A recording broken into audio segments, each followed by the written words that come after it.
Second nutrition protein.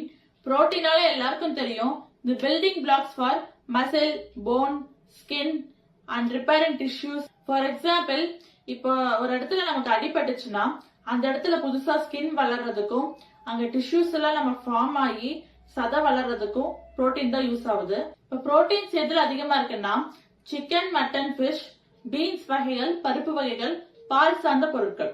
அதே மாதிரி protein இப்போ ஒரு நாளைக்கு எவ்வளவு எடுத்துக்கணும்னா நம்ம body weight into 0.8 gram of protein. For example, இப்போ நீங்க 75 kg இருக்கீங்கன்னா 75 into 0.8 equal to 60 gram of protein நீங்க எடுத்துக்கலாம்.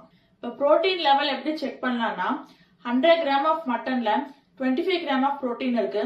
சேம் சிக்கன்ல 27 கிராம், சேம் ஃபிஷ்ல 15 to 20 கிராம்ஸ் இருக்கு. அண்ட் வெஜ்ல 100 கிராம் ஆஃப் சீஸ்ல 25 கிராம் ஆஃப் புரோட்டீன் இருக்கு.